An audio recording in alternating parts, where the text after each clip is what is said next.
Hello, good morning, good evening, good day, good afternoon, and aloha. And I know for some of you guys out there, it's either really early or really late. So I appreciate you being here. We're going to get into it in a second. But before we do, of course, if you're new here, subscribe, hit that like button, and of course, ring that bell. That way you are notified anytime we have these wonderful live streams with, for example, our next guest, the Undead Gaucho. And we just had a conversation earlier today with Mick West that got a little not heated. It got, a little contentious for sure.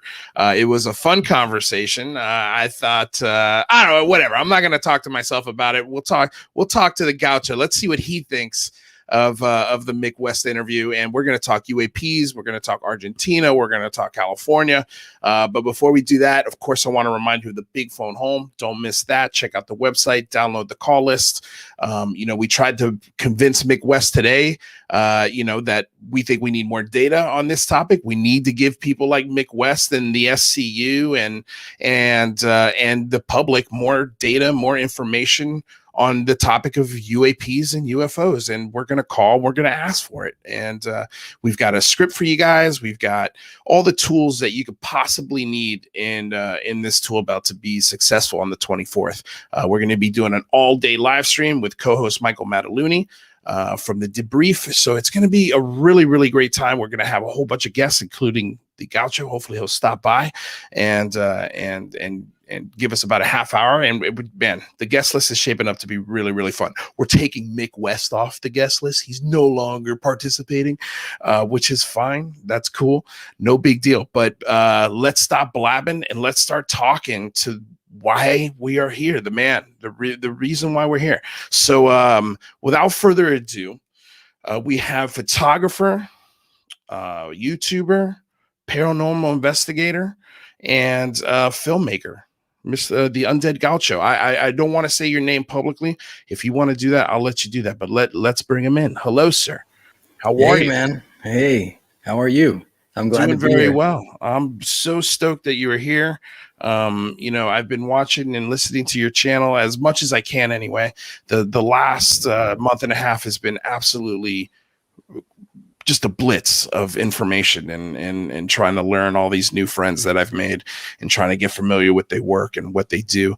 And the thing that attracted me to you the most was your vibe. You're really chill, just cool dude. And you're really good looking. Apparently the ladies just absolutely love you. You're like, and the fellas, I've heard a couple of comments coming from both sexes being like, this guy is like the Brad Pitt of ufology. It's fun, but scruffier. Yeah. Well, thank you. I mean, I guess I'm humbled by that, but I don't think I'm that good looking, guys. So, come on. I'm sure your lady. I'm sure your lady has a different opinion. Yeah, of course. I hope so. Yeah. She thinks you're hot stuff, and I have a feeling there's going to be a couple comments here soon. Well, I think a lot of people are going to agree.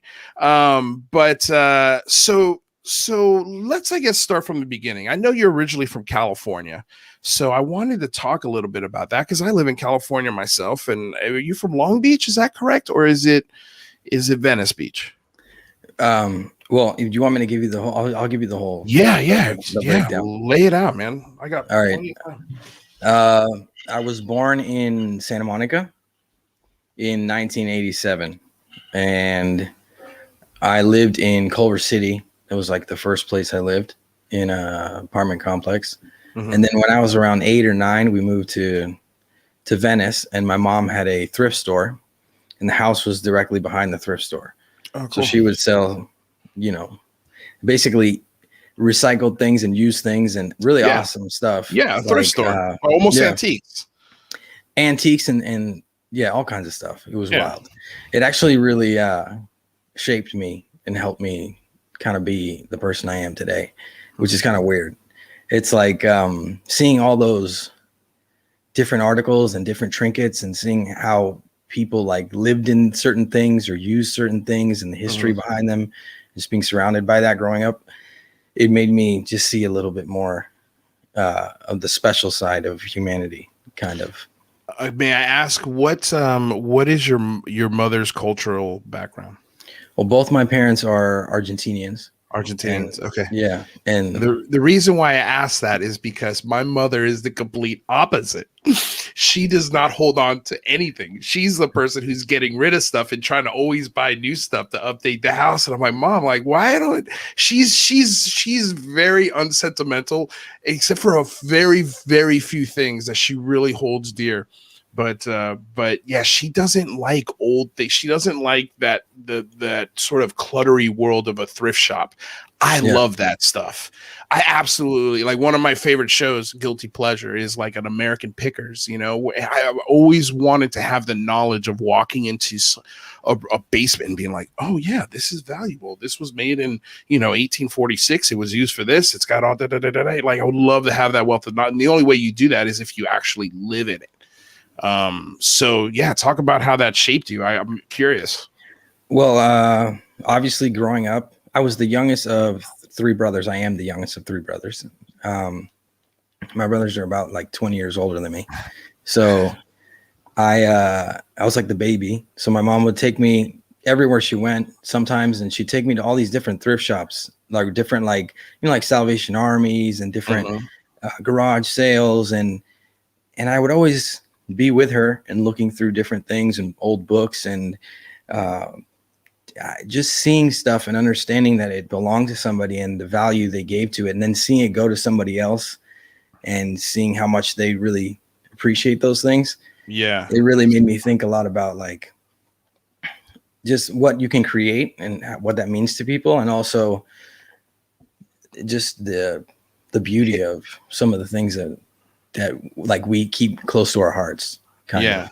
Well, I love the idea of how many hands it's passed through, and like the love that however many hands. I'm sure the reason why that object still exists is because people loved it at some point. So to know that there's a history of people behind this one object, especially the older it is, it's just, that's so fascinating. And I love stuff like that. Yeah. Me too. I love it.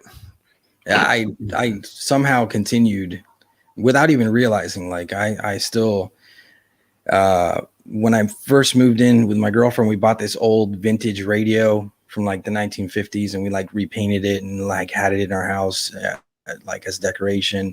I've got old TVs and old typewriters, and really I got into cameras and surfing and almost everything I've ever done because of the thrift shop, because there was cameras everywhere. She would pick up old cameras, and we had an old Super 8 camera, and she didn't even know what it was. She just found this old camera, and I remember it still worked, and I would run around the house playing with it.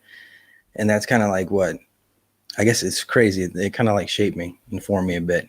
So you're a filmmaker at heart, it sounds like, right from the start.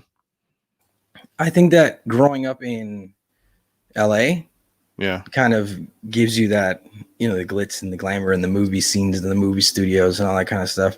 My family, we worked as extras when I was older. Oh, wow.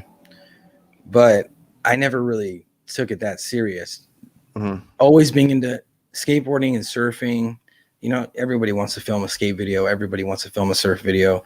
So you end up picking up a camera. You end up using the camera. I used to make like skits because of Jackass and all that kind of stuff. I grew up in that era.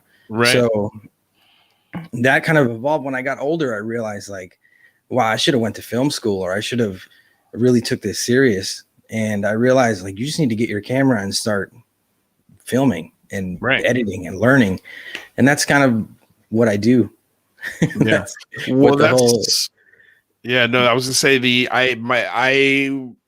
my story is similar in that in high school, especially, I fell into a television production class, and that was my escape. And I ended up being one of the best students that ever went through the program, and ended up getting awards at the end of high school that I had no idea teachers were even putting my name in for, because of the work I did through it. And I was like, holy shit, I love filming stuff. I love creating. I love being in front of the camera. I love being behind the camera. I just, anything editing, anything to do with the film business. And so then I went to college. I took all of my communications and broadcasting classes, and then I left.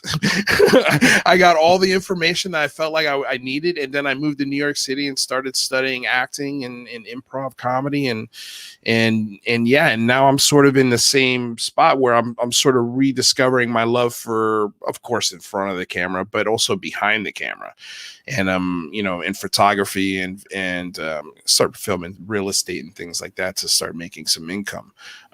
But yeah, man, I totally relate to your story, dude. I feel exactly where that came. And also my brother was a surfer. My stepbrother was a surfer, so I tried surfing. I was never very good at it. But I always appreciated hanging out with that crowd. It's a cool crowd. At least when I was in it, I always felt like, man, what am I even doing here? Like, these guys are so cool. They're surfing. They're all ripped. They're all, they're just cool dudes. And I always have fun. They're always ripping on each other. And I always had a fondness for sort of that surf culture in the film world. So I'm glad that's a common love that we have. Yeah, I watched a video of yours a long time ago when you first started the channel, and you were basically told your story, and then you talked about your close encounter, which I want you to, if you don't mind, share again. No, not at all. I thought it was amazing. Yeah, I just want to hear it again. But yeah, I thought it's gonna be really cool to meet Luis. And I was like, he's an Angelino and I'm an ex-Angelino. Yeah. But I still am very, very much from LA.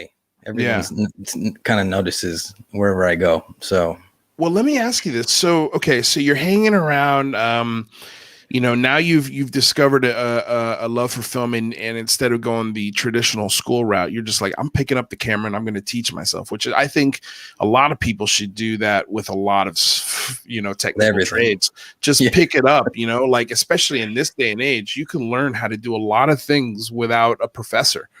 And it's all trial and error. You just got to keep trying, and eventually you're gonna find a good flow of work for yourself, and maybe even start producing some income off of it.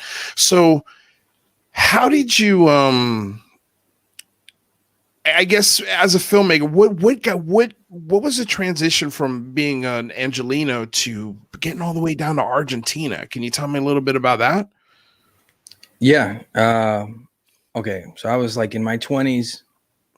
I was studying art in college, and back when I was 20, and probably you'll relate to this, people were like, "Why are you studying art? You're not going to make any money studying art. What are you going to really do with that? Like, if you want to study it, study it. I support you, but you're not going to really. You should study business. Like everyone I know got to, finish college studying business. Yeah, and I kind of was." I was a surfer. I wasn't the best kid either. I barely got there, where I was in college. I was kind of a recluse, and I just ended up dropping out. I was like, I can't draw 1,000 more apples, and I don't think I'm going to make any more money from that, or I'm going to make any money from this. So what's the point? Yeah. And I never imagined we'd be living in the world that we're living in today, where creative people can actually make money and make more money and a living from what they do. Yeah.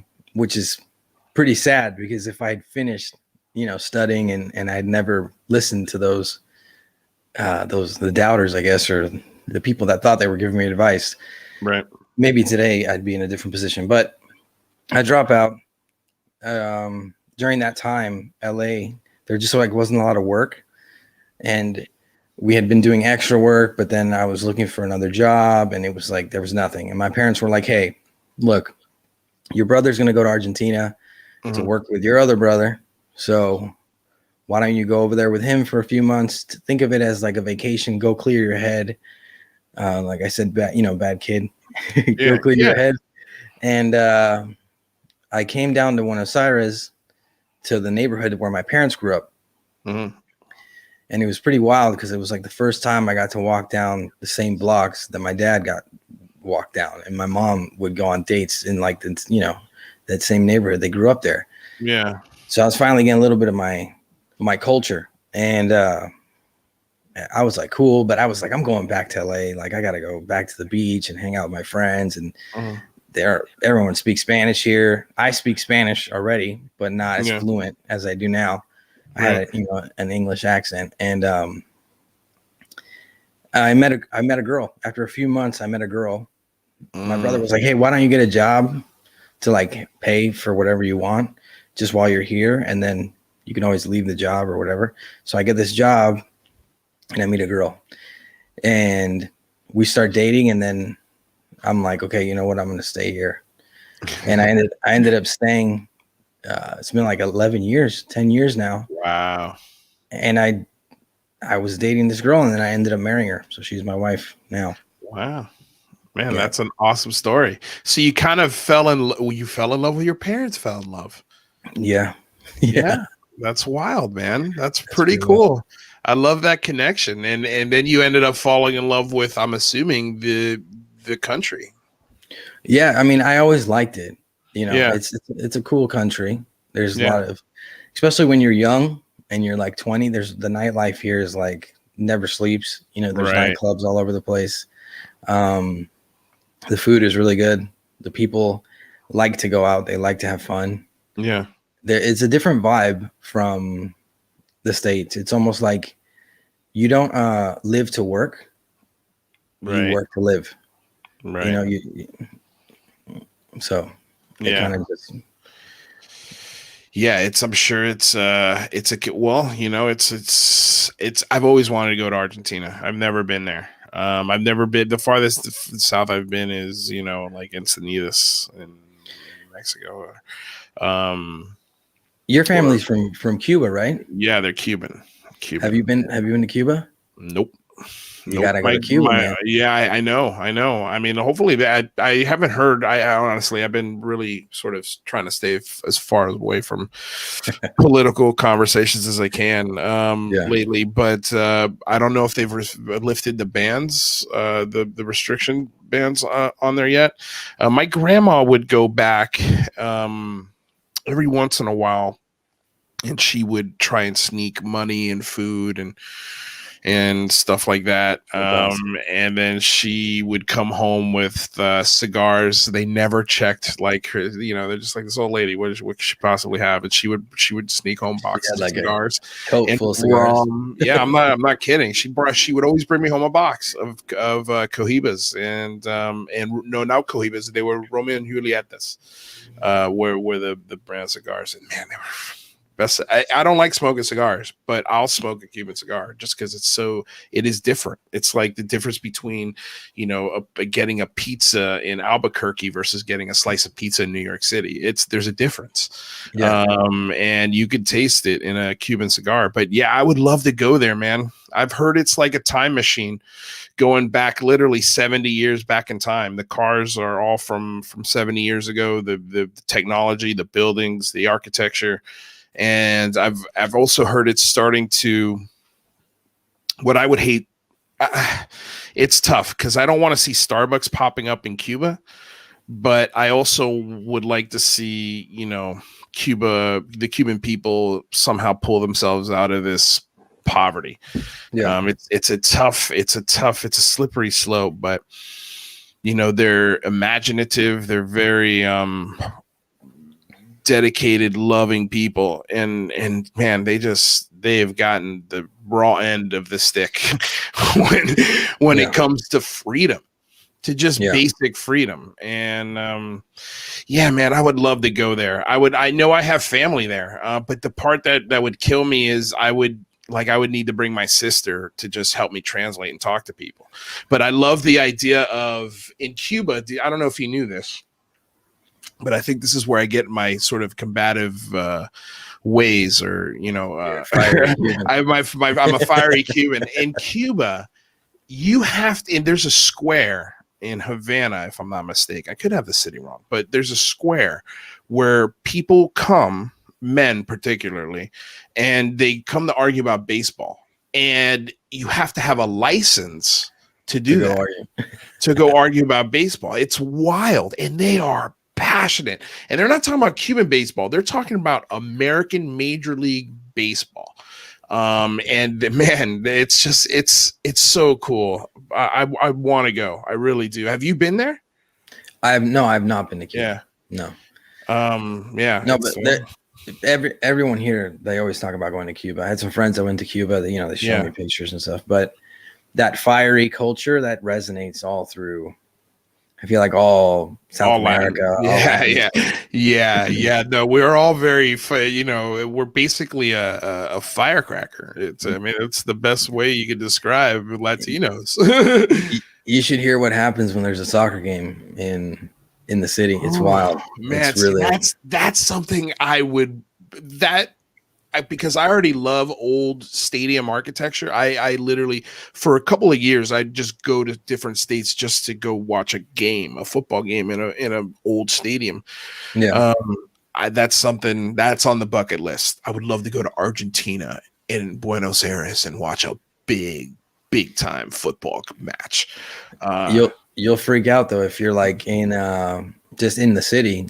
Like sometimes I'll be in. I personally grew up in a house, with soccer culture and all this kind of stuff, football, and I played when I was younger. But then when I was older, I was like, I don't like soccer. I hate soccer or whatever, And so now I still have that. Like I don't really care what's going on with the soccer, but I hear when there's a game, when they make a goal, there's just screaming, screaming from the city. It's not like your neighbor. It's like the entire. I'm sure the entire city of Buenos Aires becomes the stadium. Yeah. Wow, definitely. Dude, I would kill to see that. I mean, what's funny? What was the last time you were in the States? Right as I proposed, before I got married, so 4 years ago. 4 years ago. Yeah. Well, they built a brand new MLS soccer stadium right where USC is. Yeah. It's very intimate, very tiny, and man, they packed the shit out of that stadium, and they're very passionate about American soccer, and it's starting to catch on. Not as obviously as big as South America, but I mean, to build a stadium just for soccer, that's pretty impressive. That says something in one of America's biggest cities, and it's a really, really cool little stadium. It looks like a miniature version of one of those European football stadiums. That's awesome, man. Yeah, and in USC, cool. In USC, that's the first place I ever got. USC. That's the first place I ever got a ticket. That's the first place I ever got handcuffed. Oh, okay. All right. But would you like to tell that story? Handcuff. That's usually when the handcuffs go on. It was really random. Yeah. I think it was more. This is going to sound really weird, but I think it was more like because we didn't look like we were supposed to be in that neighborhood. One of those kind of stops. Yeah. We jaywalked, but we were following like people. Like there was other people crossing the street at the same time. Right. So we were just following the crowd of people. And then they just pulled up and Yep. That happened to me one time, but I didn't get the handcuffs. I think only because my stepfather was a police officer. So I would, if I ever got into and that was one of the hairiest situations I'd ever gotten. It's the first time cops pulled me out of a crowd and said, "Come here." I was like, okay. They searched me. They were looking for everything that I didn't have. And I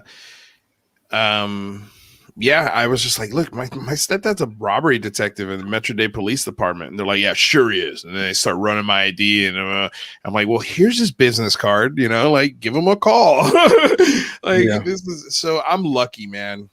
Especially when I moved to New York City, there was a couple times where I had some really intense encounters with police officers that if I hadn't been the stepson of a police officer, I might have had handcuffs on me for no reason, which is scary. It is kind of scary, but scary thought. It's part of life. Whatever. Yeah, man. Well, the good thing is I've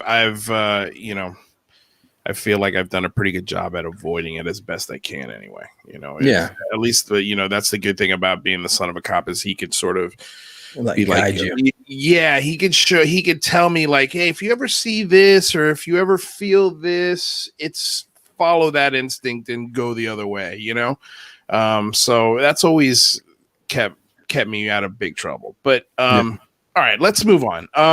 So real quick, I just want to say hi to everybody in the chat. Rodrigo, I know he's in Portugal, so I believe he said it was like 4 or 5 a.m. where he was at. So, dude, thank you for being here. Alien Girl, thank you. Everything UFOs. I mean, all these folks that I know are huge fans of you.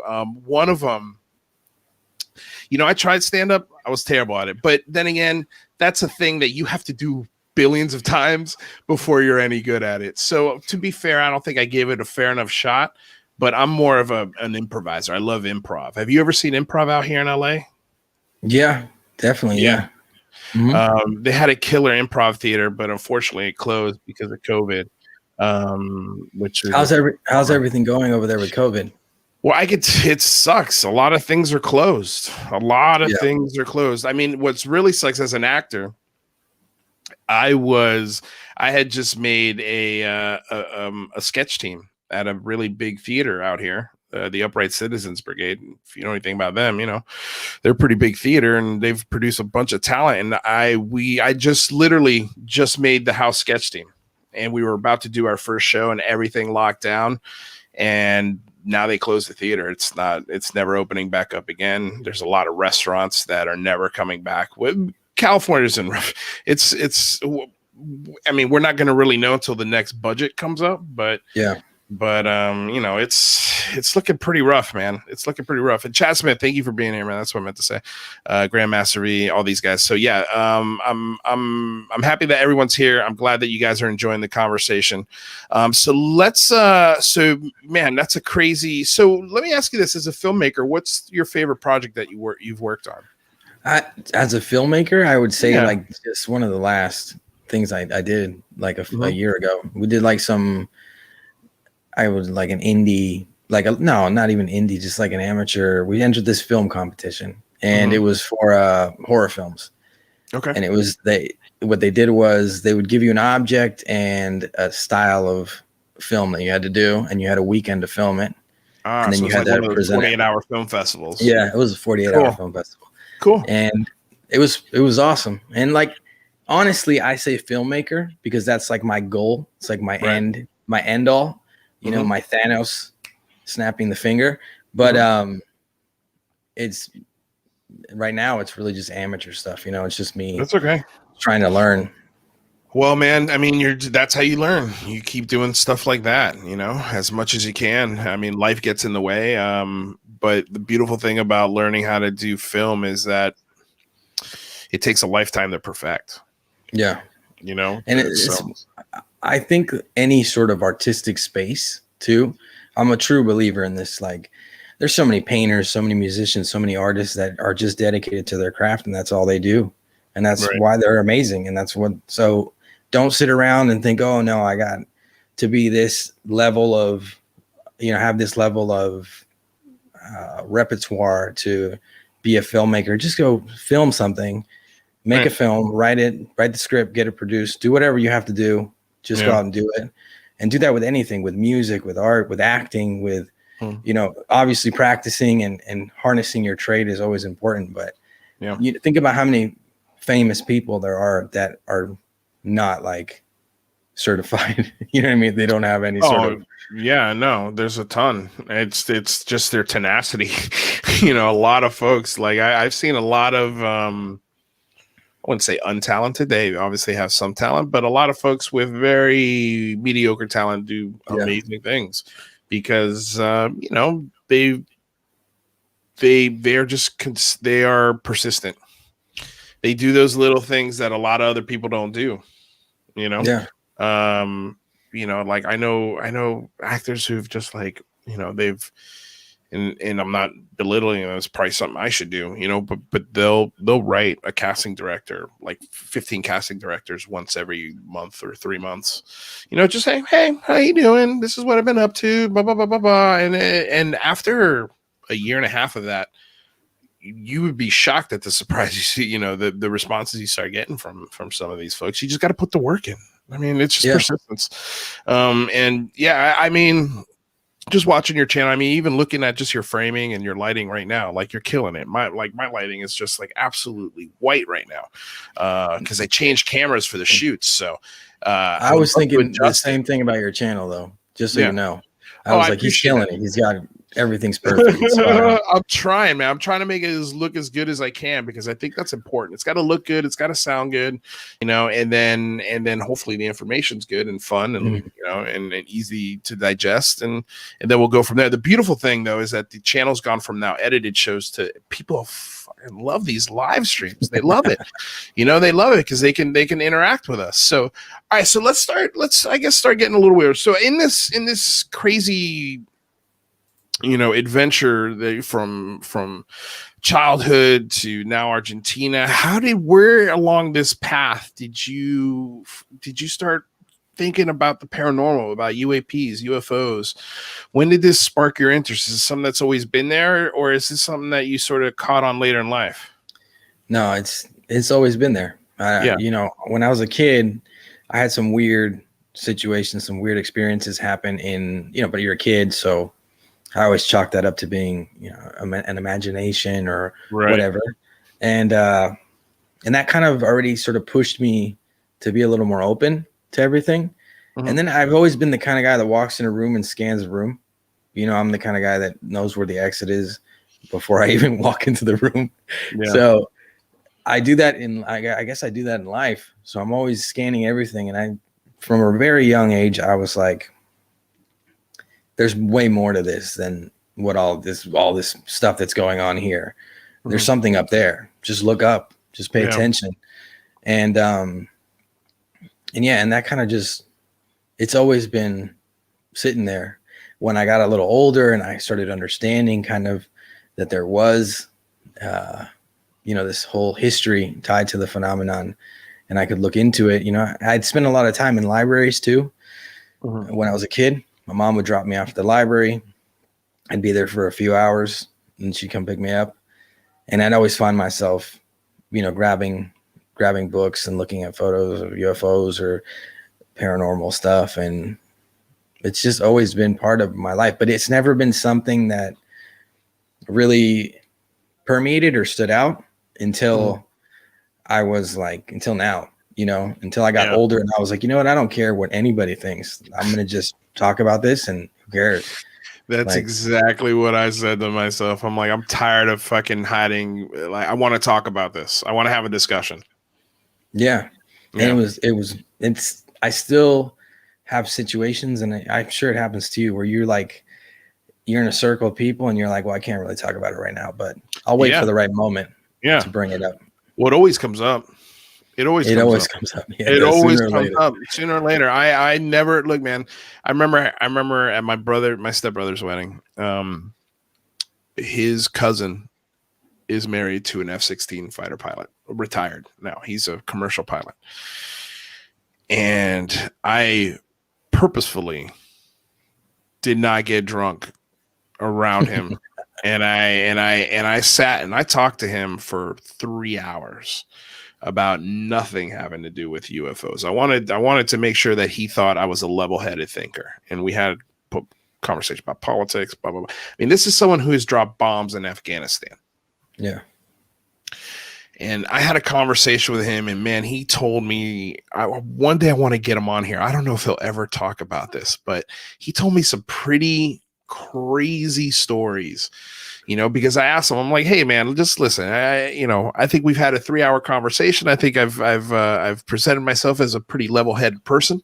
What have you ever seen anything crazy, man? Just you don't have to tell me if it's classified, whatever. He's like, I can tell you it's not classified. Yeah, I've seen some really weird shit multiple times, and I was like, that's awesome. Like when you're talking to someone like that, it's like, why would he make that shit up? Why? In that setting, like there's no cameras. He's not on, we're not doing a live stream. He's got no reason. He could have just been like, nah, but people have an interest in this. People want to talk about this. you know? Yeah, because I believe that it's almost undeniable. Like if you can see these two fingers I'm Mhm. holding up in front of my face, like if you Yeah. can look at your fingers, you should be able to realize that there's a lot more going on here than what we're actually experiencing. Yeah. Um, now, how far that goes and how far that stretches, I think that's the bigger question, and that's Yeah. where we're all standing there, kind of going like, what does this all mean?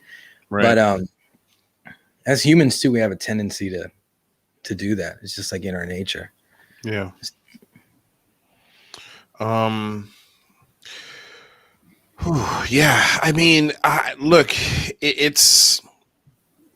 I think you're right. I mean, I think there is something is going on. I can't put my finger on it exactly. I don't want to label it anything, but I know there's something's happening, and I think it's starting to build to a precipice where there's the world has become infinitely smaller.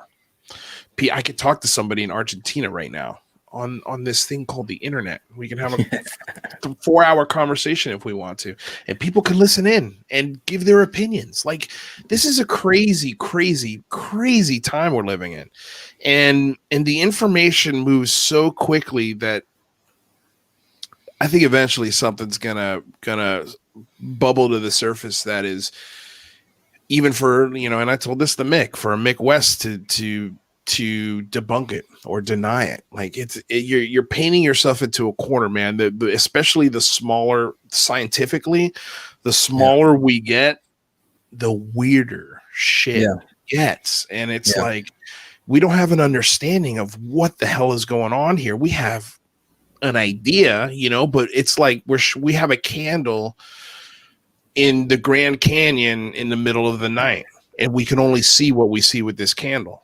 And we're trying to figure out what the Grand Canyon is. It's like, dude, we're going to need a little bit more light. Yeah.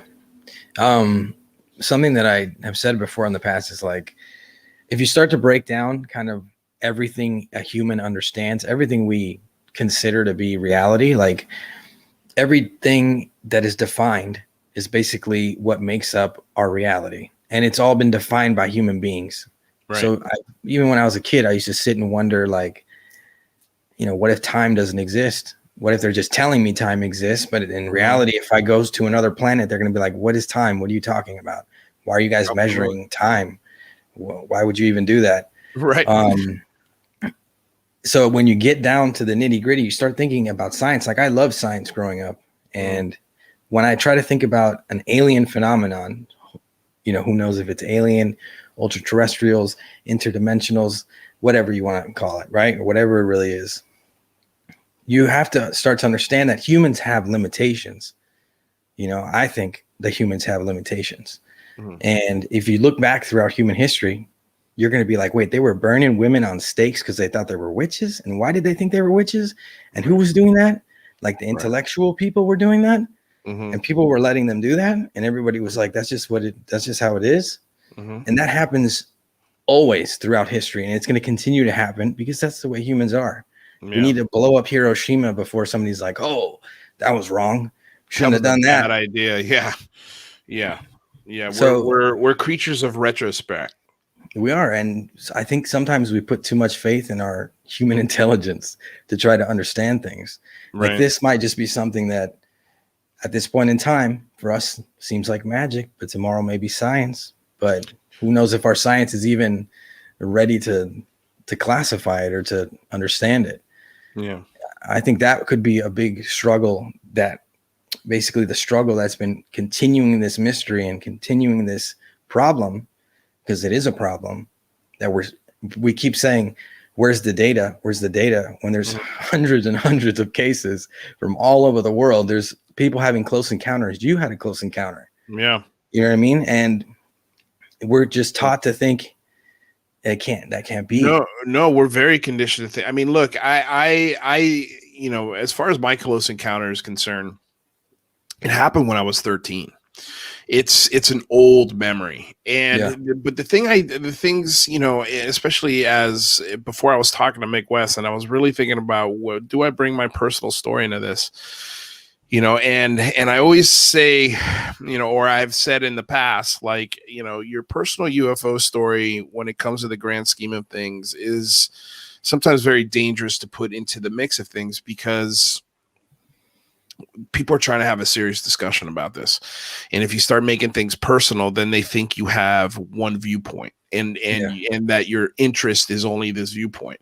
So I always even with that crazy image in my head and that crazy experience that I know I had, as real as these two fingers that now I'm holding up, like, I know what I saw, not to quote Fox's film, but I know what I'm not an idiot, even at 13. And at 13, like, growing up in Miami, every year there was the Miami Air Show. Every single year we would go. I would see the Blue Angels. I would see F-16 or F-15s, F-14s, whatever were out at the time. I think even in the mid 90s, they were flying the B-2 bomber at that point during the Miami Air Show. Like, I this thing was close enough that if it was one of those kinds of objects, I would have heard it. I would have heard it. It was only a couple hundred yards away. Like, this is not, it's hard to do. It's really hard to do. And even now talking about it, like, it's hard to be like, you ever heard of these criminal cases where the person that the police are interrogating, the person's innocent 100%, but they interrogate him for so long without legal representation because they think they're just trying to be honest, but the cops are really just trying to pin this. They just want to put a bow tie on this murder or whatever has happened. And they grill them and they grill them and they grill them. And at the end of this thing, they're like, maybe I did do it. You convince them that they've committed this crime, and they haven't. And I think a lot of that sort of feeling resonates with me when I want to talk about this UFO experience that I had. Yeah. But, I don't want to scare a Lou Elizondo or a Sean Cahill or a Christopher Mellon or, a journalist or my friends or, anybody that's talking to me with this story, because the story is unbelievable on its surface. So, and it's hard, and it's an experience that even today I have a very hard time calculating and grasping the weight of what I saw. It's hard, man. It's a really hard thing to live with. But I try to keep it out just so that way I don't, if it's hard for me to fathom and understand it, how is the person I'm telling it to going to digest that information? Yeah, totally. I get it. Especially if they have nothing to compare it to. Yeah, no, I totally get that. And I've tried to make videos about abductees and close encounters and why we need to like give people that have had close encounters a voice and let them know that exactly what you said there. Like, I don't want to scare somebody telling them my story. That they should be happy to hear your story. Yeah. They should be grateful. No, you should wear like a badge because you've had an experience that other people have not and may never have in their life. Yeah. And you've seen something that will give you knowledge, and you have that knowledge. So don't let this I don't know, this rhetoric that we're living in, show me, give me this, give me that. You've seen it. You lived it. I understand you were 13. I understand that you're thinking, well, how do I explain this? Can't be, it's otherworldly, you know? And as long as when you tell your story, as long as you know that story gives you knowledge and gives you strength, because there's something more out there. Other people online are just searching. Yeah. They're looking at files all day. They're reading redacted files all day. Yeah. I'm saying the real people that we want to be talking to are the people that have had close encounters. And I understand that there are people in every field all over the world that are maybe not well, you know, like there's this whole negative aspect when people talk about abductions and all this kind of stuff. They think, oh no, they're all crazy or it's all nonsense. I don't believe that. You know, I've read enough cases, I've met enough people that have had close encounters, and I think you guys should carry that like a badge of honor, and you should know that you peeked behind the veil, man. Yeah. Yeah, no, Like, I mean, it's true. It's true. Yeah, it's just, I agree with you on some aspects, it's but difficult, but yeah, it's difficult because I also like, because science will tell you, and I agree with this. they were burning witches. Remember that? No, I agree. But what I'm saying about the human brain, the ability to keep memories is one of the worst things the brain does.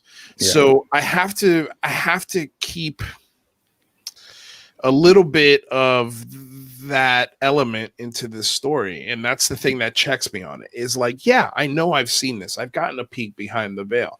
Yeah, I've talked to F-16 fighter pilots that have dropped bombs on Afghanistan and have told me crazy shit. Yeah, I've seen, and read those documents of children, hundreds of children seeing and reporting something, and landing and communicating like, that. And you had a Harvard professor having a hard time explaining why all of these kids, were saying practically the same thing. Yeah. And the story, they haven't changed it in 25, 30 years. And, there are, and then you've got Commander David Fravor. And I was trying to explain to Mick West, like, when you call that man credible and you say, I don't think he's mistaking what he saw. I think he definitely saw what he saw and he believes what he saw, but I don't believe it because he got the size of it wrong. Like, what? Like, what are you talking about? Like that, because he got one aspect and you think that it's wrong. You weren't there. So how do you know it's wrong? And if what we're talking about is a phenomena that is incredibly unexplainable, just because, I mean, we don't know from a science aspect, if one person is looking at this phenomena and another person is looking at it from a completely different angle, sometimes in some cases they see completely different things. And for someone like Mick West, they're just like, no, that's bullshit. Like, that doesn't, it's just like, well, wait a second, dude. Like, yeah, maybe you could say that if it's, a couple of, and I hate using this example, but a couple of rednecks out in the middle of the woods, like, maybe you can say that, maybe, but even in that case, it's disrespectful. But these guys, like, were these guys, that's now you want to question their expertise and their ability to decipher information in a cockpit? Now is the time you want to do that? Okay, but that's like the equivalent of you telling Michael Jordan he doesn't know how to shoot a free throw. Yeah. Like, what are you talking about, man? Yeah.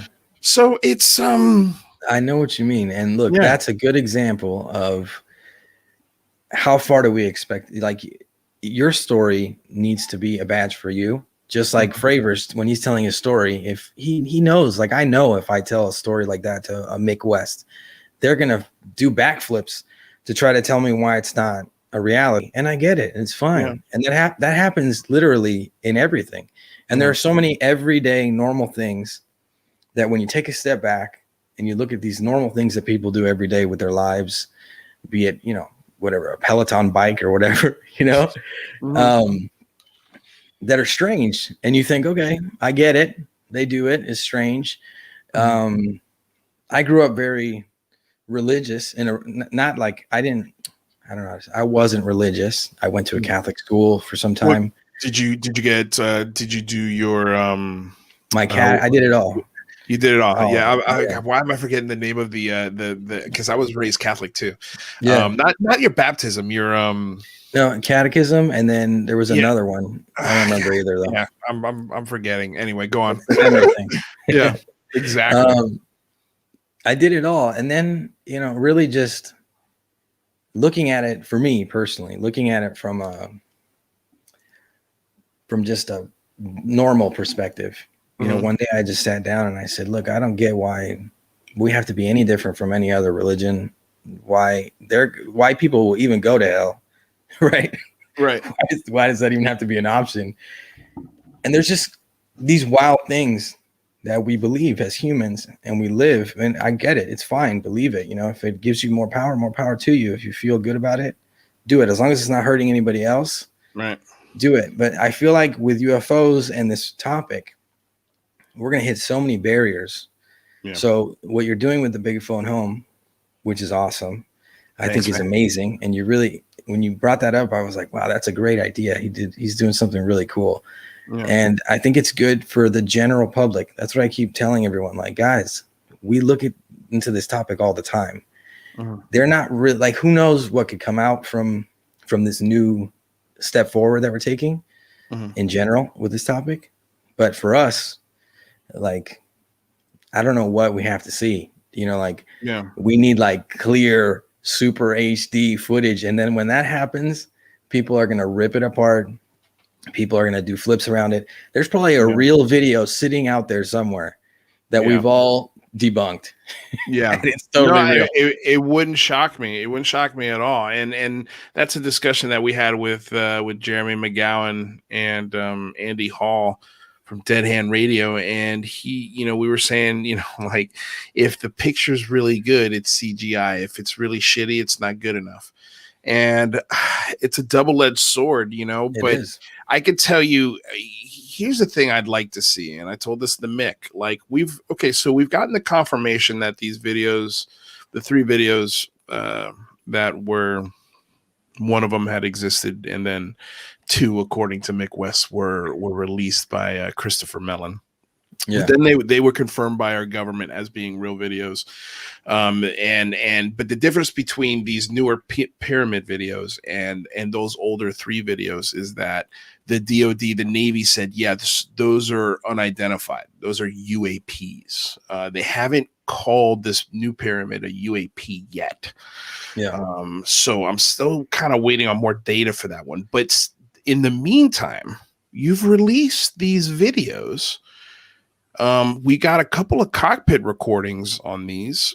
Can we maybe get the longer versions? Can we maybe get the radar tracking information? So that way, you know, we can, I would really just love to, you know, shut somebody up like a Mick West and be like, you see, there you go. There's the radar tracking information. There's the more cockpit footage. There's the FLIR camera footage. There's, you know, and I'm sure he'll find something that you know, that fits his narrative. And look, the experiment I ran, I don't know if you got to see up until this part. You know, that's 14 times that I agreed with Mick West versus him agreeing with me twice. And the reason why I did this was because I was just curious, is he open-minded to being wrong on this? And he says he is, but man, he really, it doesn't seem like he's open-minded at all. When I asked him, you know, like, you know, what percentage-wise favor, you know, what do you think? Is it accurate or not? He's a 50-50. He wouldn't really answer the question, you know, but in the way he presented himself, the way he was answering these questions, it just seems like, no, I don't believe these guys. I think they're just mistaken. And his argument is, you know, and you don't think that he's prone to mistakes. I'm like, no. Pilots can make mistakes all the time. It's okay. Like, I can admit that. I just don't think he's wrong about this instance, because he's not the only one saying this is what happened. He's also got his Wizzo, and he's got 2 other pilots in a completely different plane confirming what he's saying. And you've got the radar pings from the ship. Like, I mean, like, dude, like, come on, man. Like, why are you doing backflips to try and ignore that? Yeah, I don't understand. I mean, so that's just what's always going to happen. And it's a great example of the hurdles we're going to have to deal with when looking into this topic. Because look, even if we talk about the recent video that came out, you know, the pyramid video, right? Mhm. For me, I'm just like, cool, good, another video, perfect. Yeah. Add it to the pile. Yeah. That's great job. Let's see Yeah. what comes from that. Let's see if anybody else goes and gets another video. Because everyone was like, oh, you can't drop the video. I was sitting in the back of the class like, Yeah. at least there's another video, guys. Just calm down. Right. Take it Right. step by step. Everyone's waiting, banging on the tables like, come on, let's go. And I get it totally. Yeah. Yeah. But this is a war. This is going to continue. We're not done yet. No, we're nowhere near close. We're nowhere near close. I don't think so at all. You know, I think that we can do our part. Like, that's why the Big Phone Home is so awesome, because I think it's perfect. I think the first thing we need to do is really get this subject on everyone's minds, make them know that they shouldn't be afraid to talk about it. They shouldn't be afraid to talk about their close encounters. They shouldn't be afraid, because it is a real topic. It's something that our species has been, you know, doing the tango with for many years, and it's going to continue. And until we can figure out what it really is, this is going to continue to happen. But at least if we have the decency to not let people feel like they're strange for believing in the topic that is real, or they're strange for having an encounter with something, then at least we can start moving in the right direction. Because I don't know how they'll ever tell us if there is, you know, a secret keepers, how they'll ever tell people what this really is. Because if you look at this topic and you look at all the strange aspects that come with it, right? We can, like I keep saying to people, imagine when people learn about abductions. Imagine when people learn about this aspect of it. Yeah. What are they going to think? Are they going to be able to handle that? You know, like, or they learn that there's beings that interact with them in a kind way, in a benevolent way, and want to protect the planet or whatever. But I'm just saying, there's so much more that we still have to fight for, and this is a good first step. So I'm glad that you are doing that, man. I think it's a brilliant idea. Well, dude, I appreciate it, man. I mean, you know, it's the, you know, will it work? Who knows? But the point is, nobody's ever tried. Nobody's ever tried. And I don't think even with, you know, things in the past, like a Project Blue Book or the Condon Report, if Project Blue Book was met with, you know, 50,000 phone calls from concerned citizens when that report came out, and those 50,000 phone call, you know, citizens were able to, you know, communicate like we can now and say, hey, this report isn't good enough. Like, sorry, this sucks. We want more. I think maybe Blue Book would have been, maybe, who knows, maybe it would have been reopened. But I think, you know, when you know, in Blue Book, a lot of it was just ignored science, like a missed opportunity to really understand something, because a lot of the scientists going into it already have their preconceived notions, and they were handpicked to write that report and make it as if nothing was going on. But, you know, then you get like a J. Allen Hynek, who at the end of this report's like, I think I'm going to break, you know, the thought process that you guys are having. I think there's something to this, and I'm going to look at it more. Even though Blue Book is over. And, you know, I think that's, you know, if J. Allen Hynek had 50,000 people calling after Blue Book and sort of being like, hey, Hynek's not happy with the report. Hynek wants more data. Hynek wants to reopen Blue Book. Who knows, man? Maybe we're having a different conversation today. The point is, nobody's tried. And you know, I can't believe that someone like Mick West wouldn't try to get more data. Like, why wouldn't you try? No one's ever tried it before. And I mean, people think it's a waste of time. Well, we don't know until we give it a shot. Yeah. You know, so let's give it a shot. Let's give it our best try. And I think if the requests that of the things that we're asking for are, you know, are grounded, you know, unfortunately, like we're trying to engage our government. We're trying to convince them, hey, You know, we're not crazy. We just want more data.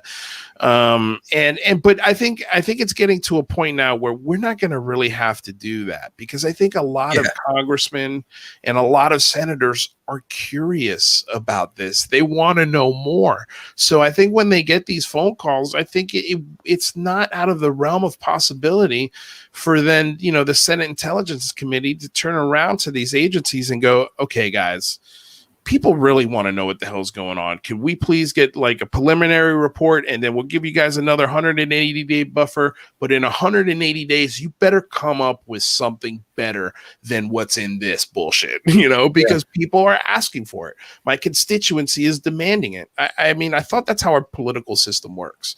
You know, so that's the idea, dude. And I was hoping, you know, to bring everybody together on common ground.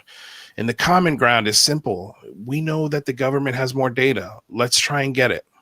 Yeah. Look, I just think it was awesome that you're actually doing something, because there's a lot of people that are complaining and angry, and they're not doing anything. Right. So I got your back. I mean, I'm here for the community, and I think everyone does their part, and I think everyone is amazing. And all of you here in the live chat, everybody that's on UFO Twitter, everybody that's just into this, the experiencers, the abductees, everybody. And if we can help in any way, we need to try at least. Look, I'm not even the biggest. Like I would say I don't believe in politics that much at all. Yeah. Right. Sometimes I'm like, wait, am I an anarchist? No, I'm not. But no, well, a lot of people are just apathetic to it. Yeah, I'm not apathetic, but they're more so what I'm looking for. They're just more like, oh, man, it's such a big machine. I don't even want to deal with it. Yeah, I just never look. When I lived in the States, I was kind of like that, and then when I moved over here, I noticed that they were like all fighting over the same things. Yeah, and then I was like, you know what, like, forget it. But I'm out. Yeah. As long as when the tanks show up at my front door, I'll just go to a different country. I'll move to Hawaii or something. Yeah. Until I can get away. But basically, I still think that they do play a big role, and it's very important, and we need their help, you know, and the people need to know the truth. At least they need to get a taste of it. They need to understand that there are these craft that are flying through the skies are real, and they're not Chinese, they're not Russians, and they're not drones, because of the 5 observables that have literally been just laid out throughout history. Right. That's one thing that really gets me. You know, there's moments and times where I'm just like, I can't listen anymore to certain people and certain like takes. I let everyone speak. I let everyone say what they have to say, and I'm not going to be the one to argue with anybody or put anybody down, because everybody's on their own search, their own journey. But it's pretty obvious. I mean, it's the same craft over and over and over and over and over again. I mean, if you were telling me people were seeing all different kinds of craft, it's the same craft, and the observables are the same from here to China. You know, you got the falling leaf motion, you got circular shaped craft, you've got the triangle shaped craft, you got the orbs, cigars, triangles. I'm saying, but it's not like they're seeing multiple plethora of things and people are just bringing stuff up. You know, it's like there are certain decades and certain time periods where you might see little different details on the craft, like, you know, hanging appendages or certain things like that. But it's all basically the same. If they were seeing people were seeing different things, and we were talking about different things, I would have to say that maybe it was just like, you know, confabulations over time of people continuing this legend, but that's not what this is. This is literally something that's been interacting with us forever. Like forever. Since we could draw on cave walls, you know. Yeah, I'm saying that's the craziest part too, because then you start to think about it and you go, what does that really mean? You know, how could they be behind the veil for so long? Right. Yeah, I mean, man, it makes you think. It really, really does. Like, I wonder, if, like what you said earlier, if just time's just not a thing for them. Like, they can, you know, 30,000, 40,000 years of evolution is just a blink of an eye. They could literally be like, okay, next version. You know, it's like a software update, you know, and we don't even notice it. We don't even notice it going on because we're so busy in our programming. You know, we're so busy in our phones, in our lives, in our own, you know, BS. Totally. And there's things, like I said, there's a lot of weird stuff going on that we take part in, and we don't think it's weird at all. I think yesterday I shared this. I don't know if you've seen it now. It's hashtag Save Ralph, and it's like an animal rights video that they made. It's this animation of this rabbit. No, I didn't see it. Basically, yeah, it's on my Twitter feed, and he's basically talking about, he's dressed like in a suit, and he's talking about how his life is basically getting tested on for products, for human products. And he's like, well, the humans are much smarter than us. So, hey, at least I'm helping them because they're smarter than us. He's like, but I'm blind in one eye. I can't hear. Yeah. And then they like shave his back. They do all this weird stuff too. You should check it out. Right. And I'm like, if we can treat other beings like that, if we can have this ignorance with even just the animals in the world, right? Yeah. I don't understand why we wouldn't think that there could be ignorance, you know, above us, like a higher ignorance that's just treating us kind of like whatever, you know, like they're there. Yeah. Yeah. They'll leave them alone. Like we're not like sitting talking to the rabbit. Right. We're just using him. Right. We're not asking him, hey, is this all right? You good with this? Yeah. Yeah. I don't know. No. It's well, look, man, there's one thing I've learned in like 140 something episodes in the year that I've been doing this, is I've really had to sort of slow down on my hot takes and be open to being wrong and being open to having a more open dialect and conversation. And what I mean by that, you know, perfect example, Stephen Greer. For a long time, I was a big hater, really just because I'm angry. I'm angry that he takes advantage of people. I'm angry that he charges people an absorbent amount of money to reveal this information that, you know, apparently is important for the world to know, but you're charging people, you know, thousands of dollars to get access to it. But I also looked at his career and I said, man, the first like 5 years of this dude's career in this field is amazing. Amazing. It's some of the best work that's ever been done in this topic. And then, but you know, the last 15 years or so, it's been this sort of this financial wallet, you know, like it's just any bank that he can always go back to. And I can assure you, he's making more money than a doctor. I've seen the tax returns. But then I've had to step back from that really visceral, emotional reaction to that, taking advantage of other people. And I've had to say, okay, let's just take the messenger out of the theory. And is the theory or is the hypothesis of what he's saying that crazy? Is it that impossible? And the more I talk to people, you know, the more conversations I have, the more understanding. Honestly, one of the best understandings that somebody did for me on this was Christina Gomez. She's like, CE5 is not new. CE5 is meditation. We've been doing it since the beginning of time. He's just putting a different label on it, and he's charging people for it. And I'm like, oh my God, Jesus Christ, you're half my age and you just blew my mind. You know, I thought that was such an insightful way to look at it. And that comment right there really made me go, okay, I got to step back from my ego a little bit and take a different approach to this meditation and contact idea, because truth be told, I've never done it. So who the hell am I to sit here and tell you, no, it's not true. It's impossible. Like I haven't actually devoted an entire, first of all, learning how to meditate Like it's something I want to do, and it's something that once the big phone home's over, I think I'm going to really start focusing on. But learning how to breathe, you know what I mean? Yeah. Learning how to really be conscious of what's going on for like 20 minutes, and then being able to take that knowledge and apply it. Then maybe go out to the desert and who knows, give it a shot. Who knows? Yeah. See what happens. I think that there is an opportunity for science to maybe even study something like this.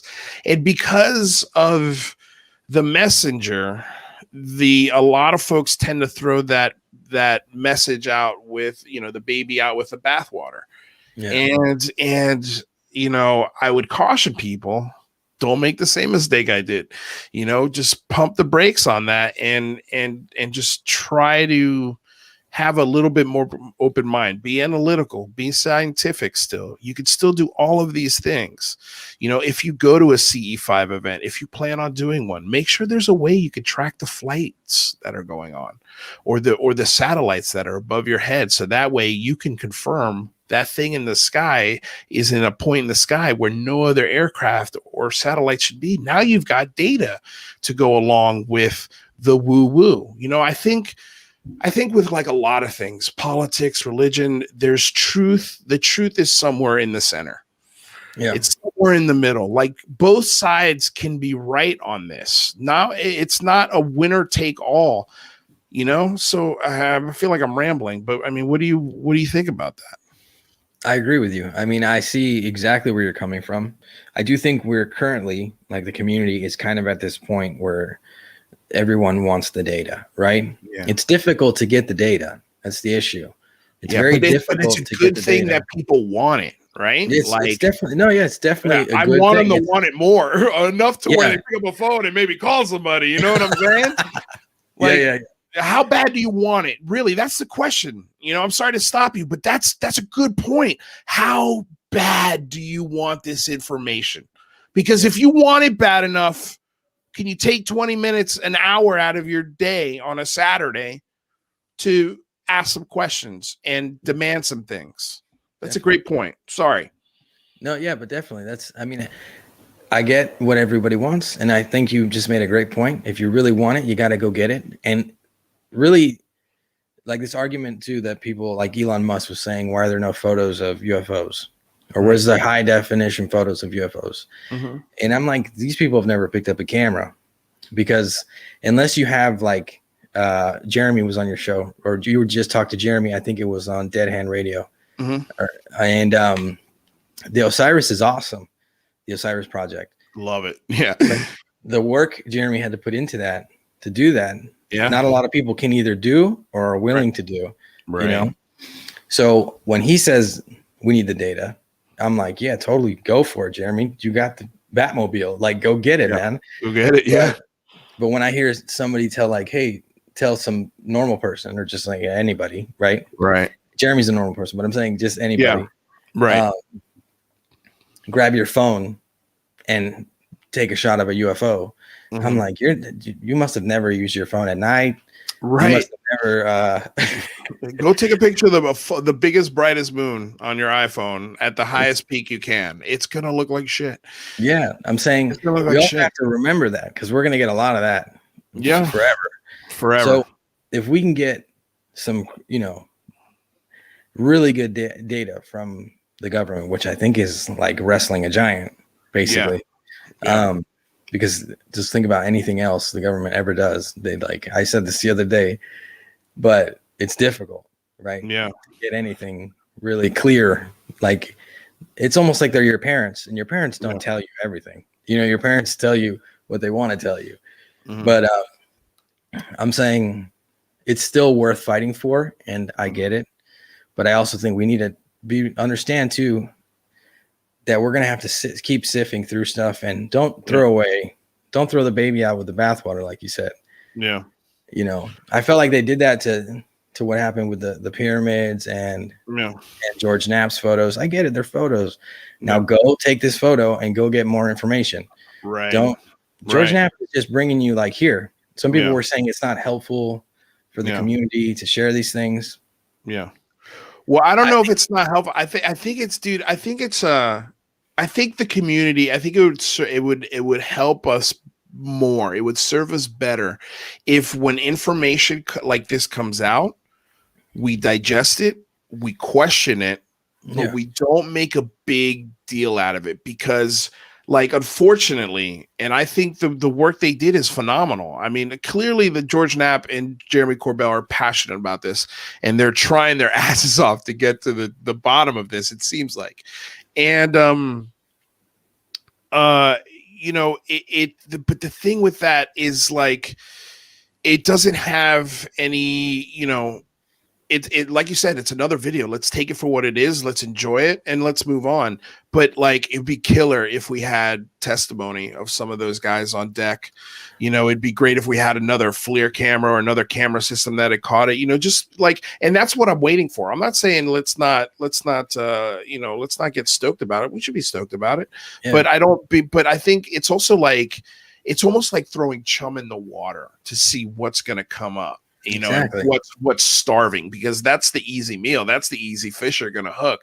So I feel like this data that, the data dumps that Corbell and Knapp get, it's almost like they get the chum and then they throw the chum in the water and everybody's like, brrr, and before they've even realized what they've eaten, it's like, oh shit, wait a second. What did that thing say again? What was, it's like, whoa, dude, let's take it. Okay, great.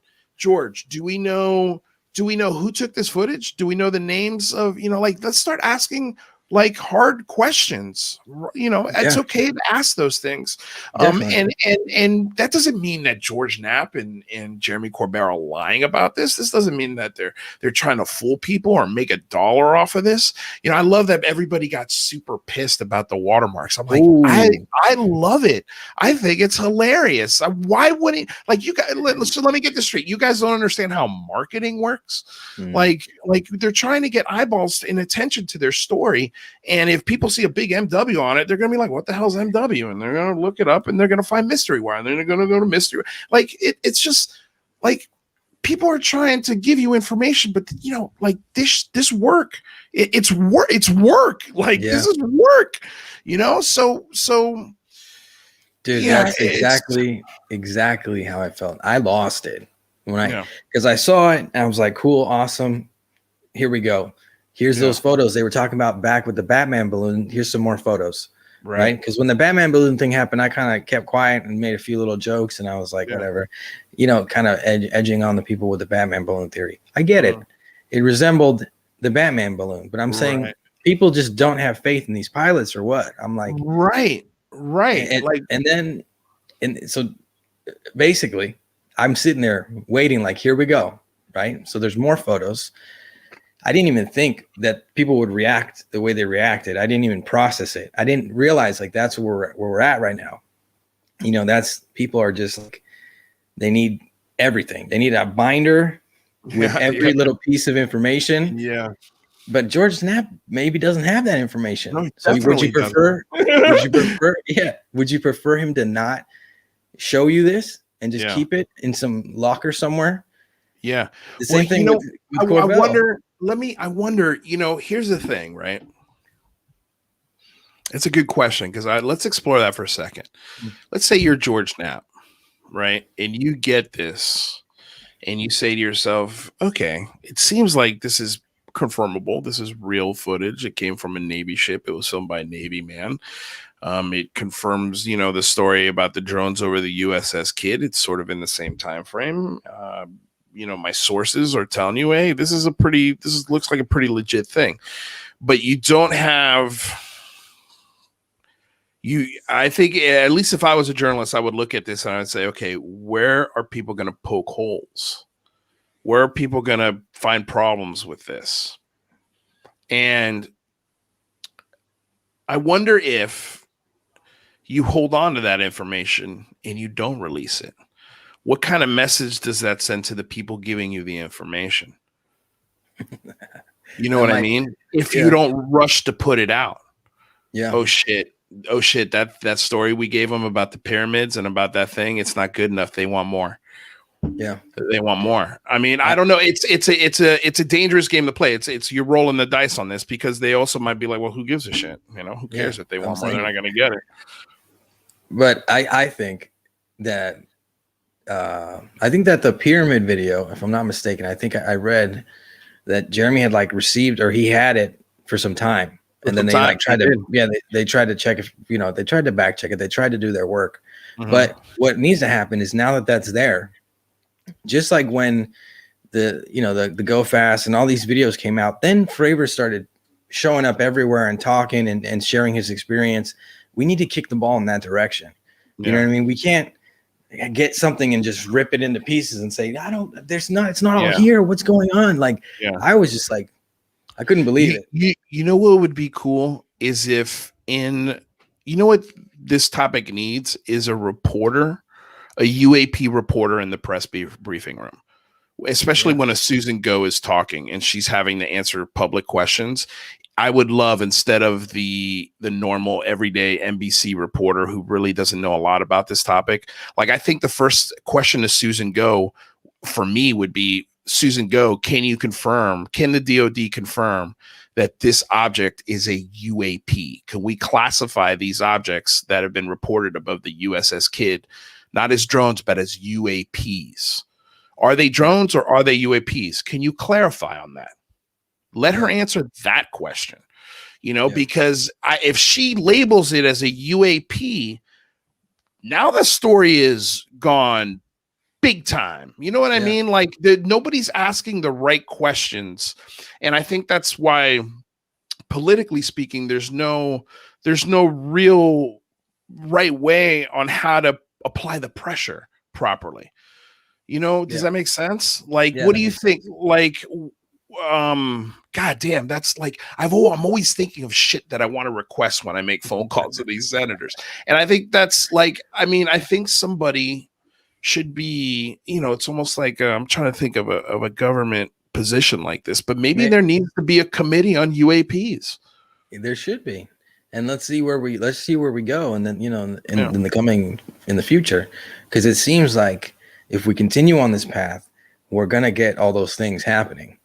I don't think at this point in time, they can backtrack from where we are. No, there's no putting the worms back in the can. Mm-mm. No way. That ain't happening. It's not. I think that you're right. The can's open. Now it's I think damage control, and making sure they're very careful about what they label things. And the problem is that the press doesn't know how to put pressure on those labels. And another thing that we were talking about and I don't know if you saw this in the discussion with Jeremy and Andrew, we were like, how cool, instead of giving, I wish I had brought this up with Mick, instead of giving $22 million to a government program, that's classified, right? Why don't we put $22 million aside as pork in the spending bill? It's because it's nothing. It's a drop in the butt. $22 million, dude. That's like, if you have $100 in the savings account, you're taking 0.3 of a penny out, and that's your budget for your UFO program. So let's take that 0.3 of a penny and let's start giving subsidies for universities and for researchers that want to buy sky hubs. Yeah, definitely. There's a lot of space for that. Yeah. But I'm saying what we really need to do eventually. Yeah. And what I hope to one day accomplish, if I can, is to get the power back into our hands. Yeah. We got to stop waiting around for people to give us these answers. We need those 22 million so we can give the subsidies and those things to the colleges. Right. We need to be those people. We need to be those representatives. I know it's a far-fetched, it's a far leap. Yeah. But there are, we need heavy hitters. We need to be out there taking away the power as much as we can from departments and different things that need to keep these secrets, or have been keeping these secrets for so long. And we need to get the power into our hands, because that's really the only way we'll ever really be super transparent, is if, I don't know how we'll ever do that. Yeah. You Well, know, hey we need man, to be. I always love leaning on what Lou Elizondo says. This is a process, not an event. Yeah. And I I keep comparing this discussion to the medical marijuana discussion 25 years ago, but it really parallels the way the discussion is being had is paralleling the same way that discussion was being had in 1995, which was an untouchable topic. I think in 2050 we're going to look back at 2017 as, man, that used to be an untouchable topic for elected officials to touch. And 2021, people, that was when the conversation really started from a political standpoint. And then 50 years later, who knows what will be. But every year we need to come with more requests every year. I mean, I would love if every year we get a report. Yeah. Not just this year, every year. We want a report every year. We want more data every year. We want subsidies to give universities and scientists more freedom to study this however they choose to. These are all very simple things that can be done with budgets that already exist. They're already there. So all we got to do is just maybe end a couple of programs that really aren't very transparent and aren't doing anybody any good because it's hidden behind all this bureaucratic bullshit, and start giving some of those funds to public universities and scientists and researchers and folks like a Jeremy McGowan who have the knowledge, to hook a sky hub up to their car and drive in the desert and try and get more data.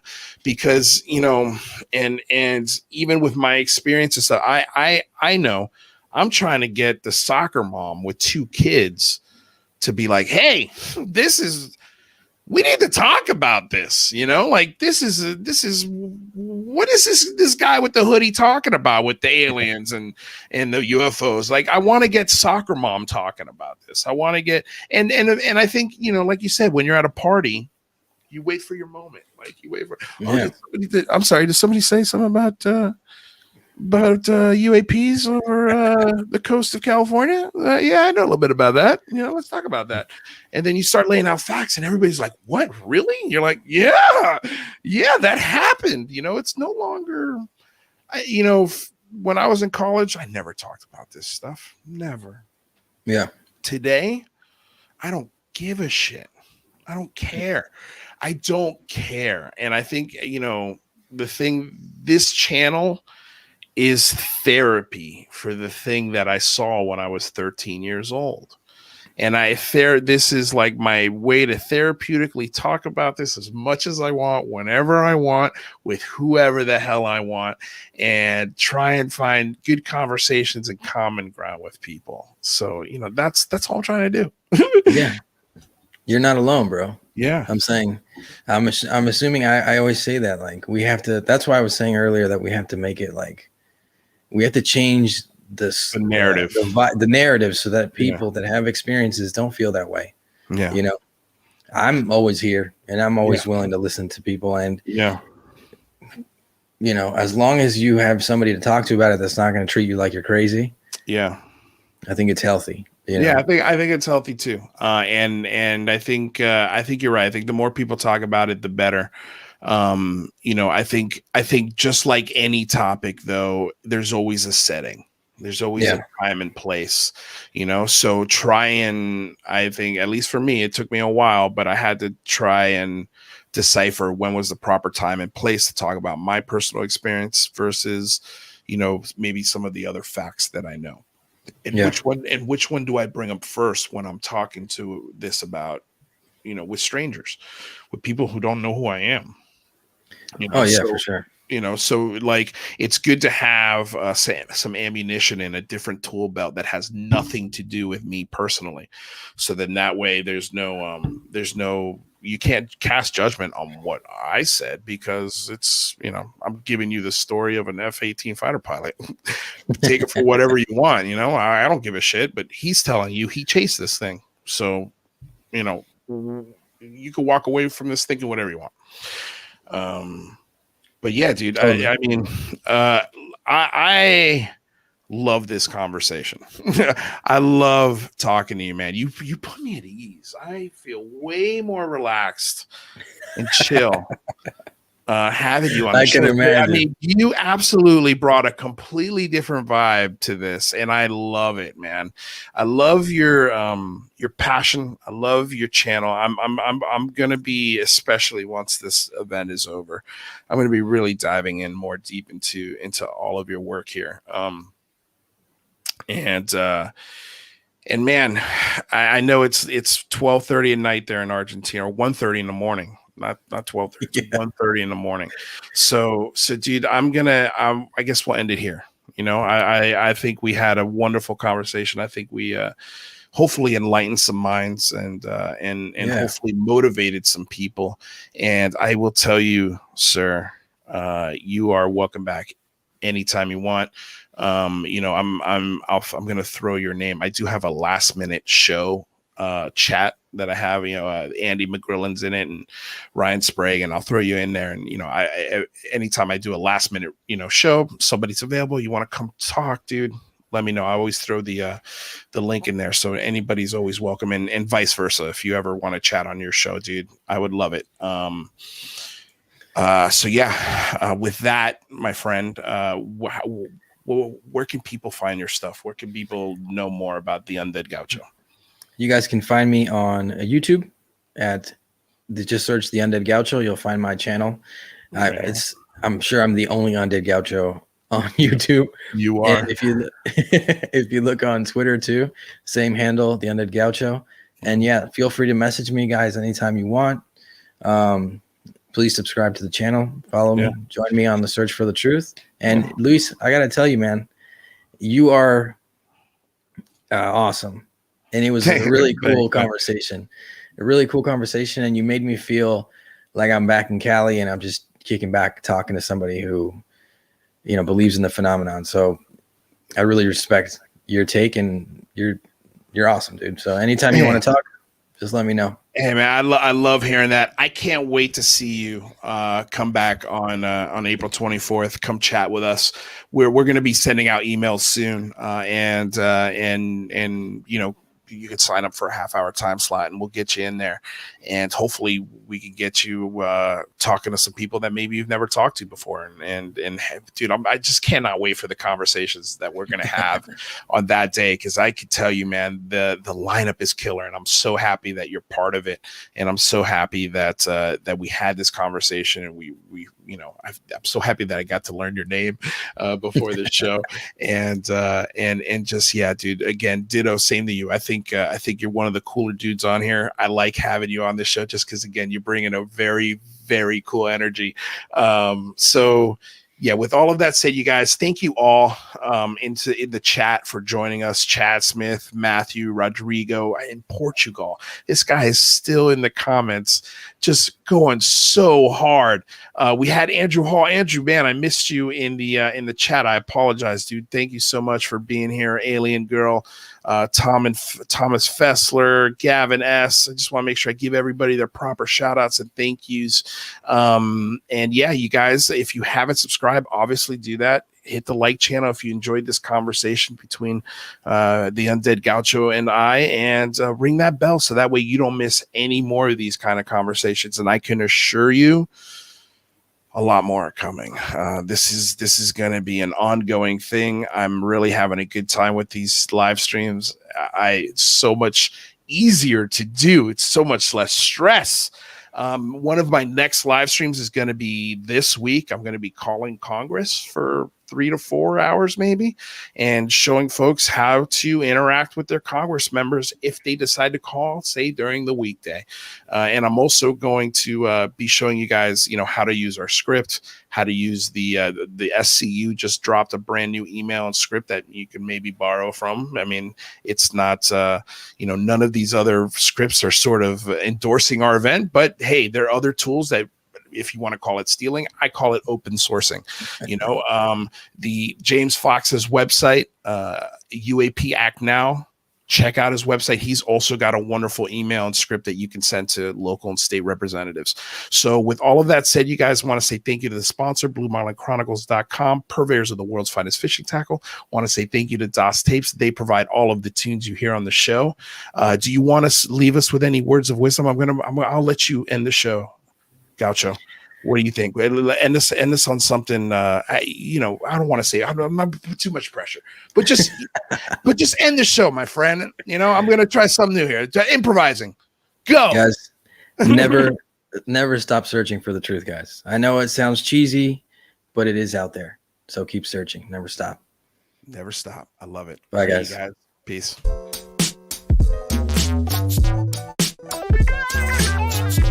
Unidentified.